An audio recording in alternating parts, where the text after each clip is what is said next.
ডাইনে বামে ইমাম হাসান ছাড়া আলীর হাতে নেওয়ার মতো কিছু না।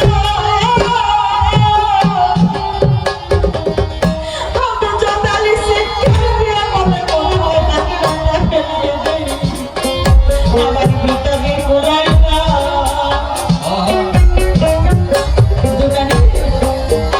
আমার দুই সন্তান ছাড়া তো আমার কাছে আর কিছুই নাই। দুই সন্তান বাবাকে বলে বাবা গো নানার তো ভাই না আমাদেরকে দিতে ভাই তুমি আমার দোকানে রাইখা যাও সারাদিন ময়না কিনে আমাকে এসে আমাকে নিয়ে যাও। আমি চোখের পানি ছেড়ে দিয়া আমি বাবা হয়ে কেমনই করে আমি তোদেরকে দোকানে রাইখা যাই। আমার ভিতরে ঘুমাই না ইমাম হাসান বলতেছে বাবা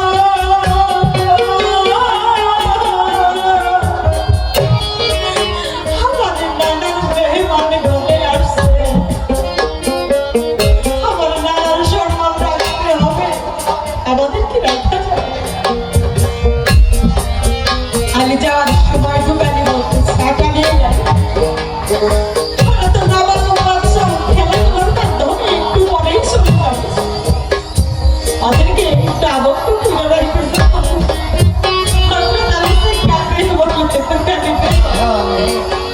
আমি কি পারি বাবা হয়ে ওদের হাতে বেশি লাগাইতে? ইমাম হাসান বলে বাবা একটুকু সময়ের জন্য রইবে। অন্যদিকে বুকটা ঘুমাই আমার আলী আবদ্ধ কান্না করতে করতে বসে গিয়া ফাতেমার কাছে আটা দিয়া তুই ফাতেমা কোরআন খানা যা আমি পাহাড়ে খুবই কাটতে যাই তুমি বাবার সাহাবাকে ভালো করে রান্না করে খাওয়াই। খালি কাটতে কাটতে পাহাড়ে খুবই কাটতে অনেক কত লাগে না এক বোঝা করে গেছে পাহাড়ে নিচে বাজারে বিক্রি করতে সমস্ত খনি আমার খনি বিক্রি করছে। আমি খনির দিকে আর কেউ ঘুরেও তাকাই সন্ধ্যাবেলায় কান্না করতে করতে দোকানের কাছে গেছে বলার সাহস পাই বলতেছে দোকানে দাদু আমি তো টাকাতে আসতে পারি। দোকানে বলে কেন এসেছো? আমি তো আগেই বলেছি যে অনেক গরিব লোককে বাড়ি দিয়েছে তাদের পয়সা মিলে না। ইমাম হাসান হোসেন শুনতে পেয়ে ভাই দোকানে একটু দোকানের দাবানটা গুছাইয়া দাও বাবা যদি টাকা নিয়ে আসতে পারবে না বাবারই কণ্ঠে নামাজ সকালে শুনে যায় জীবনকার মতো বাবা কইয়া দাবি দিয়া বিদায় করে দে। দাবানটা সেখান দিয়ে আলিমে চলে গেছে কই বাবা গো আমরা জানি টাকা নিয়ে আসতে পারবো আমরা বন্ধ করে গেছিলাম তাতে দুঃখ নাই। একটা দুঃখ কি জানো দোকানের ছেলে ফেলে চতুর্দিকে ঘুরে ঘুরে ব্যাগে হাতে খায় আমাদের থেকে ঘুরেও তাকায় না। আমার ছোট ভাই হাসান আমার মুখের দিকে তাকাইয়া থাকে। ছোট ভাইয়ের টাকার জ্বালা আমি সহ্য করতে পারি না। তাই শুধু তোমাকে বলি তুমি আমাকে দেখে যাও আমার ছোট ভাই হাসান ঘরে তোয়া যাইও না তোয়া যাও না রে তোয়া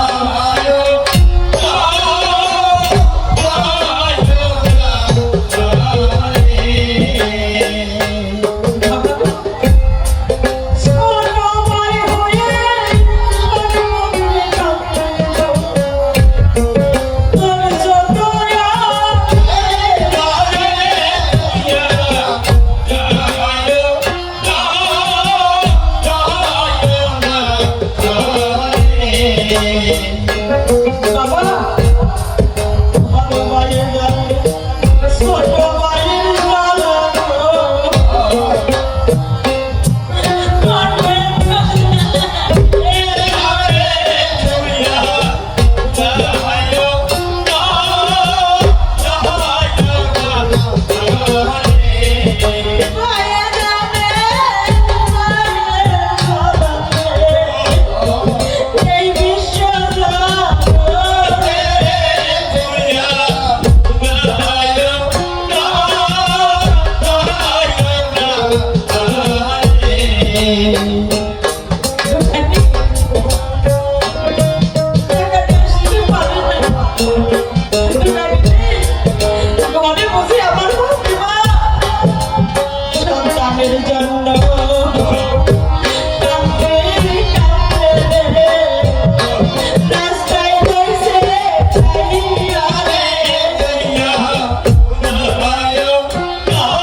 কষ্ট চাই বাবার মাকে ডাক দিলে মনে দুঃখ করতে পারো না যাদের হাতে সীতারা চলে যাদের আছে সময় থাকতে সময় হারায়ও না এই বিশ্বের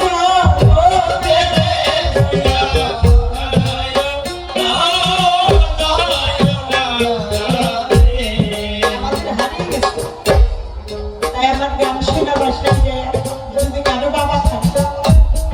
বিদ্যার মধ্যে সম্মান করো আমার আল্লাহ বলছে বেশে দরজা সম্মান গেল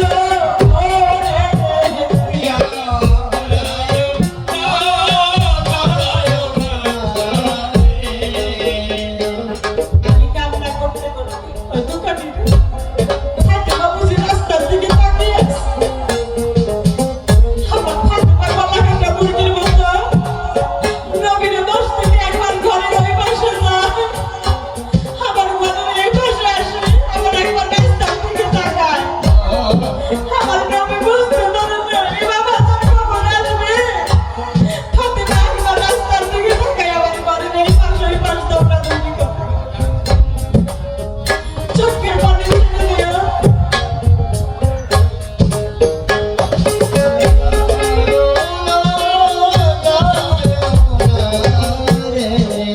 চোখের পানি ছেড়ে দিও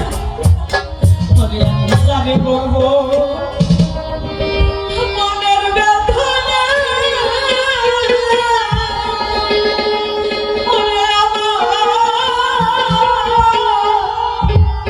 আমার সন্তান দরদা বানি গিয়া আমারি দিল বানায় দরদা বানি গিয়া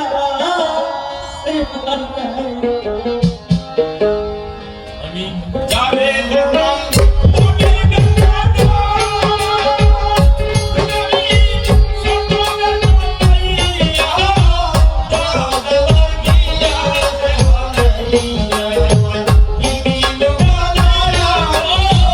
দরদ লাগিয়া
মায়ের বংশ কাকা করলো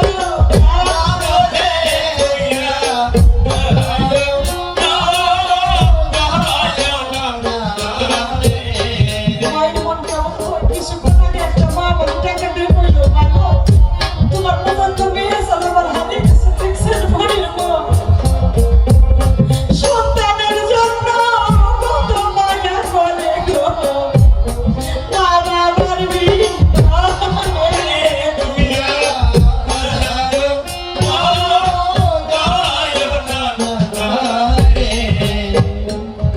আমার আরেক নবী ভক্ত হাসানের জন্য এসে চলন করলো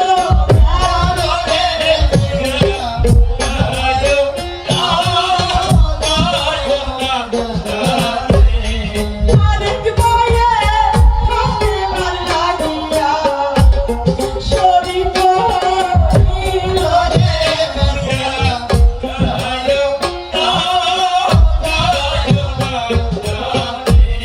ইমাম হাসানের জন্য চরণ দান করবো যারা এই বিশ্ব জগতে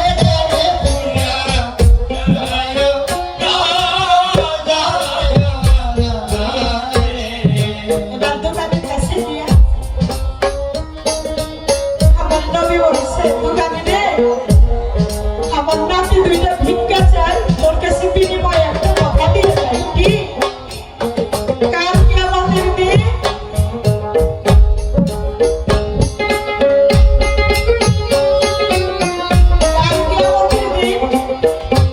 যেদিন সমস্ত উম্মত পার হয়ে যাবে সেদিন আমার মা যৌবনের নৌকায় সবার আগে তোরকে সুন্দর বানিয়ে দিবে দোকানে শিক্ষা দিতে বলে হয় শুনেছিলাম 312 নবীর পরে আখেরি আপনি আসবেন সেই উম্মতের জমিদার শিক্ষা দিতে পারি মনে হয়েছে দয়াল গো দেহ তারি কি উপায় হবে গো বলো আমার কাছে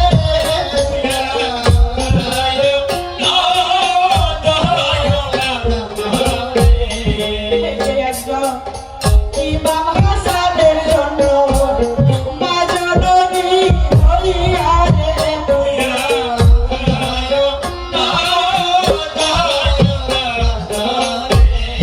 নবীর এসকে পাগল হইয়া পারে চরণ দান করিল রে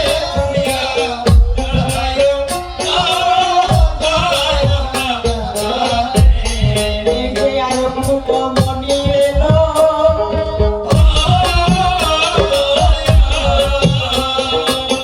তিনিও তো আসলে চরণ দান করিল নবীর বংশ যারা যারা রয়েছেন বসিয়া এই যে হাসানের জন্য তারা চরণ দেন দিয়া ধন্য হলেন দেখো বলি সবার কাছে সবাই আমরা নবীর উম্মত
তোমার মধ্যে আমি যাইব ছাড়িয়া বিপক্ষের সরকার যিনি রয়েছে বসিয়ে ওনার মনের কথা উনি তুলিয়া বলবে